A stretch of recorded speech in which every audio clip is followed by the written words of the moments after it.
Major గారు వచ్చారు, అందరూ జై హింద్ చెప్పండి. జై హింద్. జై హింద్. జై హింద్.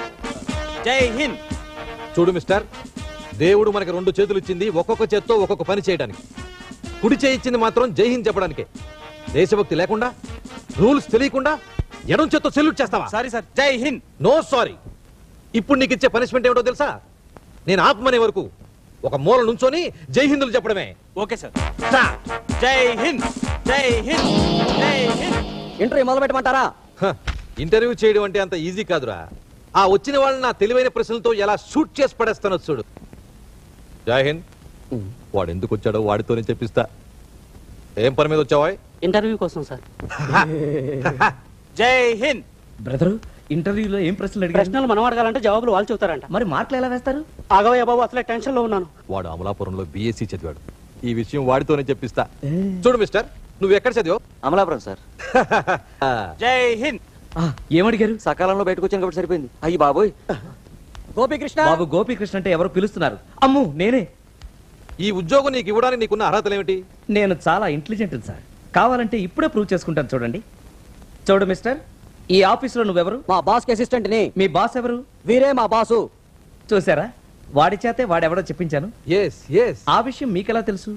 వాడి బాసును కాబట్టి. చూసారా, మీరెవరో మీ చేత చెప్పించాను. Wonderful, you are selected. ఈ ఇంటర్వ్యూలో వాళ్ళిద్దరితో పాటు ఇతన్ని కూడా సెలెక్ట్ చేయండి. Thank you. నాతో పాటు వాళ్ళిద్దరు కూడా సెలెక్ట్ అయ్యారా? అంటే ఈ ఉద్యోగం మేము ముగ్గురం కలిసి చేయాలా? నోనో, మీ ముగ్గురులో ఒకరిని హైకమాండ్ సెలెక్ట్ చేస్తుంది. హైకమాండ్?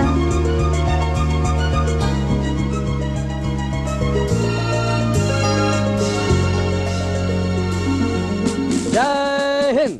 ఇంటర్వ్యూ మొదలవుతుంది. మీ ముగ్గురికి ఒక అందమైన భార్య ఉంది. మా ముగ్గురికి ఒకే భార్య? నో నో నో నో, ఒక్కొక్కరికి ఒక్కొక్క అందమైన భార్య ఉంది. ఆవిడ వల్ల మీకు ₹1 కోటి వచ్చాయనుకోండి. సడన్ గా ఆమెకి యాక్సిడెంట్ అయ్యి ముఖం డ్యామేజ్ అయ్యి అందవికారంగా తయారైతే మీరేం చేస్తారు? ఆ ₹1 కోటి నా భార్యకు ప్లాస్టిక్ సర్జరీ చేయించి బ్యూటీ క్వీన్ గా మార్చుకుంటాను. Is it? Next one. ఆడైపోయిన మొహానికి ₹1 కోటి ఖర్చు ఎందుకండి? నేనైతే దాన్ని వదిలేసి ఇంకో పెళ్లి చేసుకుంటాను. మీ సమాధానం ఏంటి? నాకు కావాల్సింది ₹1 కోటి కాదు. నా భార్య మనసు, అనురాగం, ఆప్యాయత, ఆమెతో జీవితం. ఆవిడ్ని నా గుండెల్లో పెట్టి చూసుకుంటాను. మరి ₹1 కోటి ఆంధ్రా బ్యాంకులో దాచుకుంటాను ఆ? అని అంటాననుకున్నారు కదూ? పొరపాటును కూడా అన్నాం. ఆ డబ్బుని భర్తలు వదిలేసిన భార్యల సంక్షేమ నిధికి వాడతాను. Daddy, he is selected. You can go. You are selected. Thank you very much sir. ఇంతకీ నా ఉద్యోగం ఏంటి సార్? నా జీతం ఎంత? ఈ ఉద్యోగానికి జీతం ఉండదు. Only బేటాలేనా sir? నోనో, రేపటి నుంచి నువ్వే ఈ ఇంటిని చూసుకోవాలి. కొంపతీసి వాచ్మెన్ ఉద్యోగమా సార్? కాదు, అల్లుడు ఉద్యోగం. హో! నీకు నా కూతుర్నిచ్చి పెళ్లి చేసి నిన్ను నా ఆఫీస్కి జనరల్ మేనేజర్ చేస్తున్నాను.